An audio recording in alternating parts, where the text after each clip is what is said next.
Alright, greetings. Welcome once again. This is Emunah Y'srael, Solonomics 101. You know, every so often, alright, I get a little turned up, so this might be one of those moments. Let me rephrase that. Most black people are not qualified to talk about the transatlantic slave trade. I know you're probably getting turned up right now. Like, Emunah, I can't believe you said that. That was rude. Blah, blah, blah, blah, blah. Here's why I say that. Over the years, myself included, we just repeat rhetoric. We repeat these blaring generalizations about slavery and the transatlantic slave trade, not taking any time to really go into the matter. It is so vast. It is so extensive that to try to broad brush it is a great injustice to our foreparents and our ancestors who came before us. So where do these or most black people get their understanding of slavery? It's not in school. Guess where it is? Let me just read you something. First of all, let me start off with a statistic. According to the Office of Minority Health, 74 hours a week are spent by black people watching television. 44 hours a month are spent on the internet. This is according to their statistics. 48% of black people say they need to be up with the latest thing on TV. So the most reference that black people are getting from about slavery is from popular media. Yeah.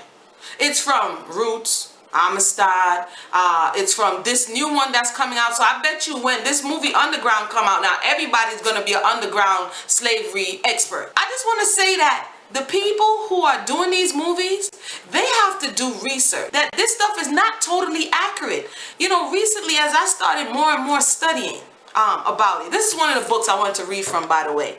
You want a little start, maybe it may be too much for you to go too deep, and you want some real life people who actually said some stuff that you can really quote, check this book out. It's called Weevils in the Wheat. Over 300 plus interviews of ex-slaves out of Virginia. So it's a good start so that you can get an understanding that it was not a homogenous institution, number one.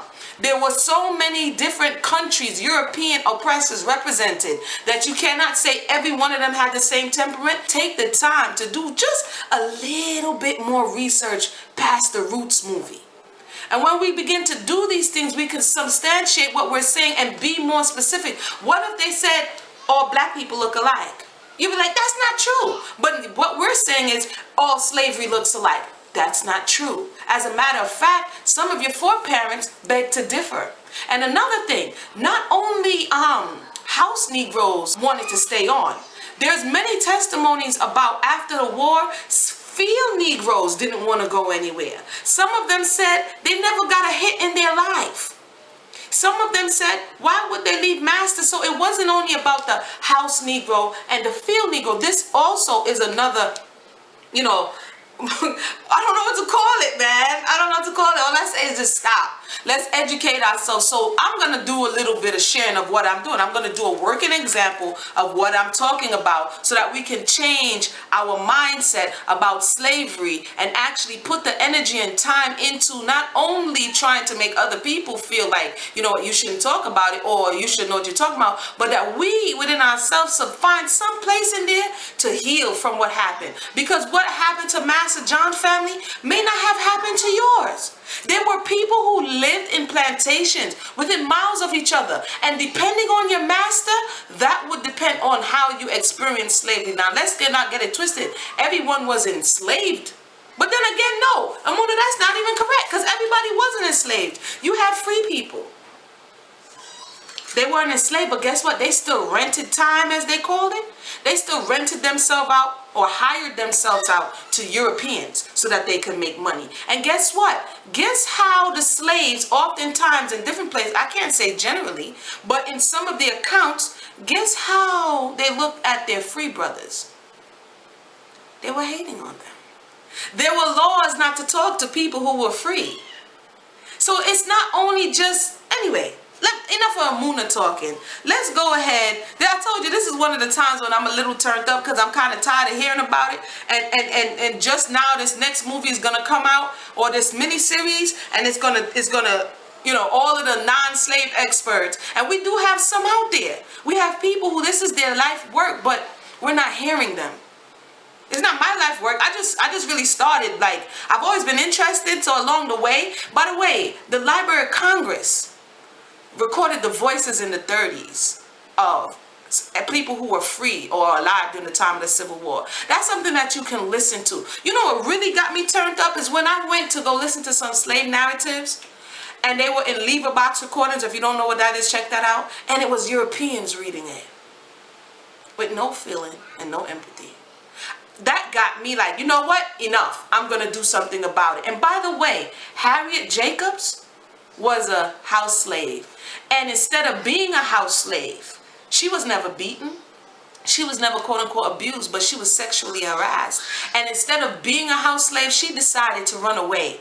And the opportunity for her to get to the north didn't present itself for 7 years. And so she lived in the attic for 7 years until her muscles atrophied and her eyes dimmed. So the thought or the illusion that because you are a house slave, your life was better is not historically accurate. They lived, another house slave in that same story, incidents in the life of a slave girl who happened to be one of her relatives. She was a house slave to Mrs. Flint, and Mrs. Flint made her sleep on the floor through cold like a dog curled up at the bottom of her feet. Yeah? And she lost 6 children. Because the children were premature, because the woman could not get any rest, because day and night she was at the beck and call. So for those who say or keep subscribing to this erroneous doctrine that the house slaves were better off than the field slaves, the woman in the book said she would rather be a field slave so that she can be out of the reach. So again, some field slaves may have had certain experiences. Some house slaves may have had certain experiences. Let's give them a human attribute and not try to make everybody's experience the same. And let's also please take some time to get into this information that there is a wealth. When I say wealth, it's so much, just pick a spot. 400 years cannot be wiped over in one statement. Pick a spot. You want to go into the early slave history? We need some scholars there. You want to go into the height of antebellum slavery? We need some scholars there. You want to go into Caribbean slavery? We need some scholars there. Come on. I'm sorry. Maybe I'm turned up. Hold on. Okay. I'm back. I'm going to give you some real life people here. You ready? So that we can have some information of which to go by. This is some real life people as it related to, this is one of the reasons why we, the generations, 2-3 generations later, don't really know a lot about it. Even not in the books, is because our foreparents wanted to forget. They wanted to forget oftentimes this horrific institution, and instead of passing on the knowledge that we could remember, they chose not to speak about it. And so the remnants are still here today. This is one of our ancestors, Priscilla Jonier. My bad, Jonier. When asked about slavery, okay, she said she was born in Nash County, North Carolina, January 19th, 1858. She never saw my real father, she said. He left, I learned later, on the day I was born. My mother was Ann Lisa Jonier, wife of Rix Jonier. I don't like to talk about it to folks, referencing slavery. She apologized, but I don't mind telling it for the work you are doing if it will do any good to have my life in a book. You can use it. It'll be gone pretty soon, or I'll be gone pretty soon anyway, and it doesn't matter anyhow. So this was a woman who was born into slavery, freed during the Civil War after. And when they went on this journey through Virginia to get the narratives, because they knew it was going to be valuable, many of them said, why you want to write about me? Because all their life they were told you were nothing. You're nothing more than a slave. You don't have a narrative. You don't have a story. And some of them actually began to believe it. Another reference that you can actually look up on page 273 of Weevils in the Wheat, Elizabeth Sparks. Elizabeth Sparks, like they say her name. You say Sandra Bland, say her name. Tamir Rice, say her name. Michael Brown, say his name. Elizabeth Sparks, say her name. 1841. The interview was done January 13th, 1937. Come in, boys. Sure, I'm glad to see you.